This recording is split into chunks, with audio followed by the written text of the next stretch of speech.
ఏదైనా వెహికల్ కొన్నప్పుడు కారు కానీ బైక్ కానీ కొన్నప్పుడు నిమ్మకాయలు టైర్ల కింద పెట్టి తొక్కిస్తూ ఉంటారు. వీటి వెనుక ఉన్నది ఏంటి? గాడిది గుడ్డేం కాదు. ఇది ఒకప్పుడు ఎలా ఉండేది అంటే 3 ముక్కల్లో చెప్తాను. అప్పట్లో ఈ టెక్నాలజీ లేనప్పుడు, రోడ్లు ఇలాంటి నాగరికత లేనప్పుడు ఎద్దుల బండ్లు ఉండేవి.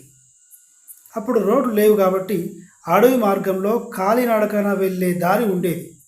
అంటే ఎలాంటి రోడ్డు ఉండదు, అది జస్ట్ మనం నడుస్తూ తిరుగుతూ ఉంటే ఆ చెట్లు చెమలు లేకుండా దారిలాగా ఏర్పడేది. ఈ దారిలో ఈ ఎద్దుల బండ్లు వెళ్ళేవి. కాబట్టి రాళ్ళు రప్పలు ఉండేవి, ముళ్ళులు ఉండేవి. ఇవి షార్ప్గా ఉండి ఈ ఎద్దులకి గుచ్చుకొని ఇన్ఫెక్షన్ అయ్యేది.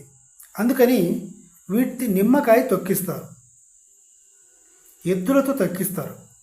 నిమ్మకాయ తొక్కిస్తే నిమ్మరసం పాదానికి అంటి సెప్టిక్ అవ్వకుండా ఉంటుంది అన్నది ఇది మెయిన్ రీజన్. పొద్దున్నే ఎక్కడికైనా వెళ్ళేటప్పుడు ఆ ఎద్దులు తీసుకొని వెళ్ళేటప్పుడు వాటి కింద, ఎద్దుల కింద, టైర్ల కింద కాదు, ఆ ఎద్దులకి కాళ్ళకు తొక్కిచ్చేవాళ్ళు.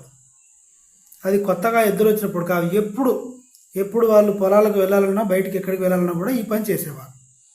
అది అలా అలా అలా బండి కింద నిమ్మకాయ తొక్కిచ్చు, బండి కింద నిమ్మకాయ పెట్టి తొక్కిచ్చు, అలా ఏ బండి కొన్నా నిమ్మకాయ తొక్కించడం.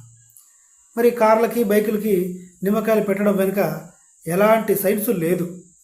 ఎద్దుల బండికి తొక్కిస్తారు. సి విటమిన్ ఉంటుంది, యాంటీబయాటిక్, కాబట్టి అది సంగతి. కార్లకి బైకులకి టైర్ల కింద పెట్టి తొక్కించడం వల్ల ఏమవుతుంది? నిమ్మకాయలు వేస్ట్ అయిపోతాయి, అంతే తప్ప ఏమీ లేదు.